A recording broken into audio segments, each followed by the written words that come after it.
ሰላም ቤተሰብ እንደምን ቆያችሁኝ እኔ እግዚአብሔር ይመስገን በጣም ደህና ነኝ እዚህ ጋር እንደምትመለከቱት እንግዲህ ለዛሬ ይዤላችሁ የመጣው ዝግጅት ይህ ነው እሱም የነጭ ሽንኩርት የማር የጥቁር አስሙድና የወይራ ዘይት ቅልቅል ይሆናል ማለት ነው እንግዲህ አጠቃቀሙን እንግዲህ ቪዲዮ እንዳይረዝም በማለት አዘጋጅቼን ያቀርብኩላችሁ ይሄም ደግሞ ነጭ ሽንኩርቱን በመክተፍ ከማር ጋር በመደበላለቅ አንደኛውን ሁድ እናዘጋጃለን እንደዚህ ገርደፍ አድርገን ድፍኑንም መጠቀም እንችላለን በጣም ባናደቀው ግን መልካም ነው ጥቅሙ ቶሎ ተኖ እንዳይወጣ ማለት ነው ማሩ እንግዲህ ንጹህ ማር ነው የተጠቀምኩት እንግዲህ እናንተም ንጹህ ማር ፈልጋችሁ መጠቀም ይኖርባችኋል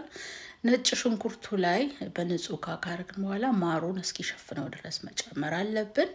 ከዛም ንጹህና ደረቅ ቦታ ለአንድ ሳምንት እናስቀምጣለን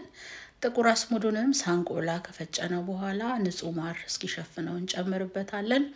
ሁለቱንም በንጹህ እንጨት ማንኪያ በማቀላቀል ለአንድ ሳምንት ጨለም ያለ ቦታ በማስቀመጥ በቀን አንድ ጊዜ በማማሰል ከሳምንት በኋላ እንግዲህ ወደ ጥቅም እንሄዳለን ማለት ነው እዚህ ጋር የምታዩት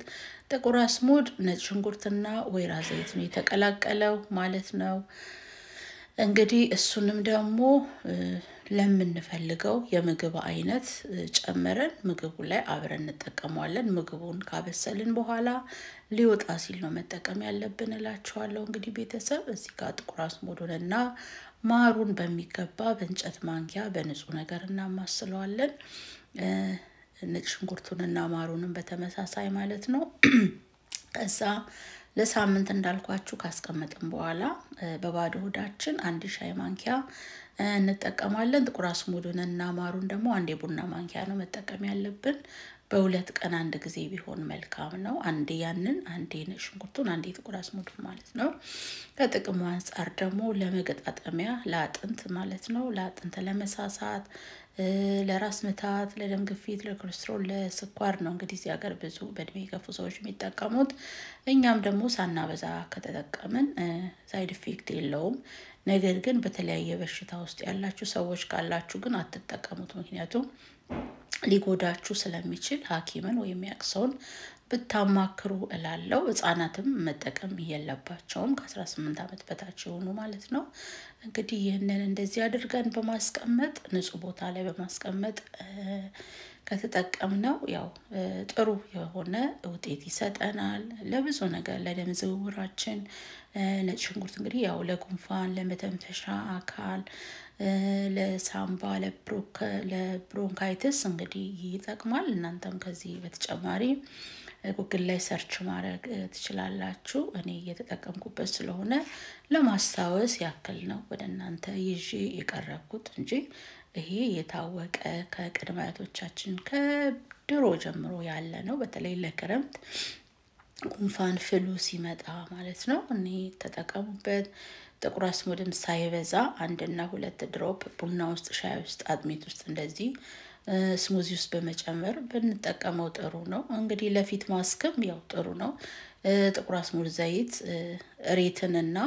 ወይራ ዘይት ትንሽ ማር ጠብ አድርገን ለፊታችን ማስክ መስራት እንችላለን ለማዲያት ለተቋቁር ነገር ጥሩ ነው ቡናም ስንጠጣ ትንሽ 1-2 ድሮፕ ጨምረን ሻይም እንደዛ ተጠቀሙበት እላለሁ እንግዲህ ብዙ ተነግሮላችኋል እኔ ብዙ ማለት አልፈልግም ምክንያቱም ብዙ ተነግሯል ቪዲዮ እንዳይረዝም ግን ላስታውሳችሁ ነው ተጠቀሙበት ብዙ ጥቅም አላቸው እዚህ ሀገር እንግዲህ ቴብል ላይ ይቀመጣል የሚፈልግ ሰው ያነሳ ሬስቶራንት ስትሄዱ ተጠቀማላችሁ ቤት ውስጥም እንግዲህ ለሽንኩርትና እነዚህ ነገሮች ከቤት ባታጧቸው እላለሁኝ እግዚአብሔር ጤና ሰላምን ደስታን በረከትን ለሁላችሁም ያድልልኝ እያልኩኝ የዛሬውን ዝግጅቴን እንግዲህ በዚሁ አጠናቅቃለሁ እግዚአብሔር ሰላም ከምድራችን ጋር ይሁን አብራችሁኝ ስላላችሁ ቴንኪው ወደኔ ቻናል አዳዲስ ሆናችሁ የመጣችሁ ውድ ቤተሰቦቼ አብራችሁኝ ቀጥሉ ላለሁኝ እንግዲህ ጠቃሚ በሆነ ቪዲዮ እስከምንገናኝ ድረስ በቀሪው ጊዜያችን እንግዲህ አብሮነታችሁ ይለያላል ድጋፋችሁ